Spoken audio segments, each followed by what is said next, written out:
petites bébêtes qui font du bruit. Nos petits gars, mesdames et messieurs, nos petits gars. C'est vrai que c'est des petits bébés que j'ai aussi. Des petits rongeurs. Je sais pas s'ils sont aussi chers que des chinchillas. Elles sont un petit doux, en tout cas. On sait pas. Ah, c'est des sons, c'est des gados. C'est des gados. Ça, c'est des petits chinchillas. On retrouve Jacinthe Bouchard. Qui va être avec nous encore une fois cette année, au grand plaisir. Oui. Écoute, on les raconte, on est dans le Je trouve qu'on se ressemble un petit peu. Un peu. Oui. Mais c'est bon, c'était pour la chronique. C'est ça. Alors, le petit chinchilla, ça, c'est Qu'est-ce que c'est? C'est Oui. un Le chat, un chinchilla, chien? c'est un petit rongeur qui Ok. vient de l'Amérique du Sud et qui a fait pendant des années les fameux manteaux de chinchilla, Oui. les fameuses fourrures. Les feuilles en Et je dessous. vous demande de toucher à ça. Et c'est effectivement la fourrure la plus douce sur la planète Terre en ce moment. Chacun des follicules, nous on a un poil par follicule, ils ont 50 poils par follicule, tellement minces que c'est ce qui fait cette douceur extraordinaire. Mais voilà, donc on sait que bon, en Amérique du Sud, quand les Espagnols sont arrivés, ça les a menés à leur perte d'être doux et gentils comme ça, parce qu'ils les ont presque exterminés. Eux amenaient ça en Europe pour faire des beaux petits chapeaux pour les rois, les manteaux et tout ça. Les papes aussi. Les papes et tout ça. Donc tous ceux qui voulaient des belles fourrures, donc ces petites bébites-là, imaginez combien ça en prend, combien il faut tuer. Parce que contrairement à d'autres bébites qui se tuent, enfin, malheureusement se font tuer aussi, mais qui se mangent, ça, on mange pas ça, les chinchillas. Non, on mange pas ça. Puis moi, je pense que tout ce qui a un petit cœur en dessous, là, ça devrait pas être utilisé. À d'autres fins que de les regarder. Puis ça existe encore, l'élevage de chinchillas? Absolument, malheureusement. Et il y a une compagnie qui a décidé de ne plus les tuer pour faire des manteaux, mais au lieu de leur arracher... C'est moi et vous, mais... C'est vrai. En J-Proc. Mais au lieu, ils arrachent le poil. Donc, ils stressent les chinchillas et ils leur arrachent le poil. Je trouve que c'est aussi pire. C'est aussi... Mais pourquoi les tuer? Ils ont les tuer. Mais voilà, mais c'est effrayant. C'est la torture. Donc, ils les torturent. Bon, on peut-tu les avoir juste pour les aimer? Voilà. Donc, le chinchilla, c'est maintenant, depuis une quinzaine d'années, reconnu comme les nouveaux petits animaux de compagnie. Bien sûr, c'est pas fait pour des jeunes enfants en bas de 12, 13 ans. Très allergène. Donc, pour les personnes qui sont allergiques, c'est un poil qui est quand même très allergène. Je pensais que c'est une fourrure comme une laine. Non, c'est pas du tout laineux. Donc, c'est vraiment un poil. Il perd le poil. Donc, c'est très allergène.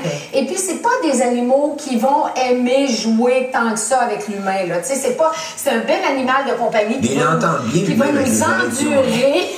Mais qui va pas, là, c'est pas un petit chat, c'est pas un petit chien, c'est vraiment pour des gens qui ont envie, un peu comme d'avoir un lapin, donc d'avoir un animal de compagnie, mais qui n'a pas des attentes extraordinaires. Ils s'amusent, là. Eux, ils s'amusent beaucoup, donc pour observer, pour voir... Pas tout de suite.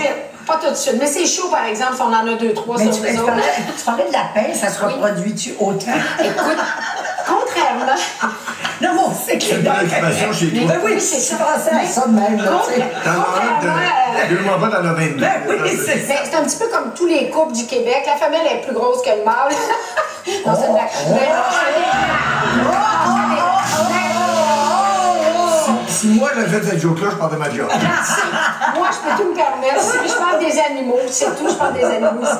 Mais donc, ça se reproduit un petit peu différemment des rats et des souris parce que la gestation, elle est 4 mois. Chez les souris, on parle de 21 jours et les bébés naissent avec du poil et les yeux ouverts.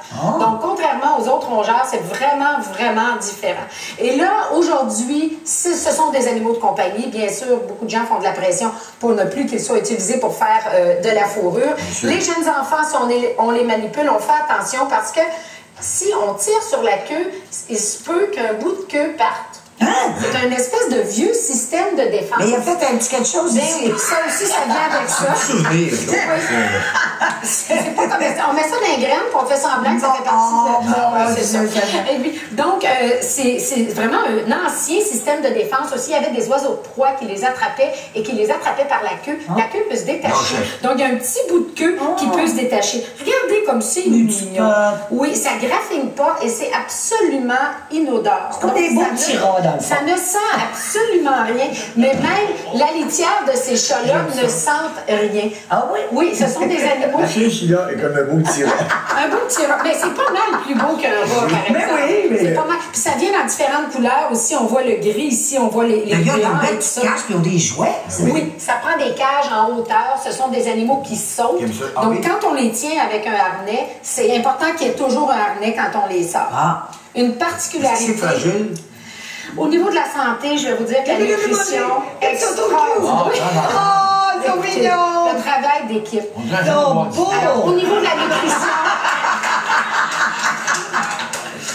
c'est des animaux qui sont très, très, très pointilleux au niveau de la nutrition. Oui. Ils ne doivent pas manger de fruits ou de Oui, tout à l'heure, noix. Ils mangent des fleurs. Attends, elle a mis Oui, une petite affaire. le foin ici, est...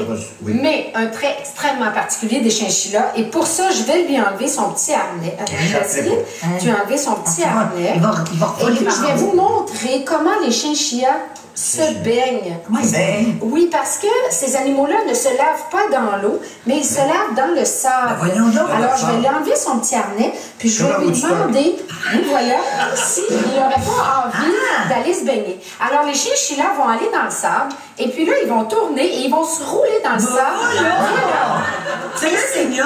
Oui, c'est tout à fait mignon et c'est leur façon à eux de se laver. Donc, ils vont se rouler dans le sable comme ça. Tu Donc, mets de la farine sur ma affaire. voilà, donc 2-3 fois par semaine, on doit leur donner accès comme ça à un bol où il y a du sable et c'est leur façon à eux. Et là, il va pas vite Mais parce c'est un que, sable regardez fin. là. Oui, non. Donc, non, c'est du sable fin pour chinchilla qu'on achète dans les... Donc, c'est originaire d'où, ça? De la cordillère des Andes, Ah, en c'est Amérique du pour ça, Sud. ça. Et puis, voilà. Et ce sont des animaux qui craignent beaucoup la chaleur et l'humidité parce qu'ils sont habitués de vivre en haute altitude. Mais une fois qu'il est allé Lui, se laver, il veut là, y aller.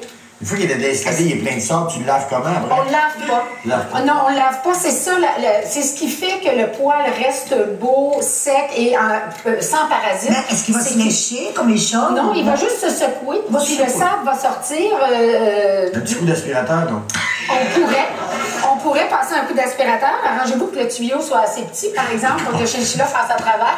Oh! Non, je fais Mais ça, on peut se procurer ça où? Pas- Il n'y en a pas partout, Non, il faut aller chez un éleveur. C'est certain que moi, je promouvois toujours les bons éleveurs Oui. qui ne font que ça. Donc, c'est des passionnés qui connaissent ces Qui aiment les animaux-là. animaux. Il y a un petit élevage à Trois-Rivières qui s'appelle Choco Vanille. Est-ce que c'est pas beau? C'est beau. Ça s'appelle le petit élevage Choco Vanille en Mauricie. Et eux font... l'élevage du chinchilla. C'est une petite Ça dame vaut combien, une passionnée. petite bête comme ça? Ça vaut quelques centaines de dollars. Ok, Et puis, on suggère d'en acheter juste un. Pas deux. pourquoi? Parce que si on en a juste un et qu'on l'a vraiment avec nous, il sera beaucoup plus facile à se familiariser de vivre et d'être pris. Ah oui? Tout ça. Si on les laisse vivre à deux, ben ils deviennent très amis ensemble et puis c'est plus difficile après ça de pouvoir les cajoler. Il se fait un petit peu. Merci, Voilà. ma belle Jean-Paul. C'était un plaisir de te retrouver.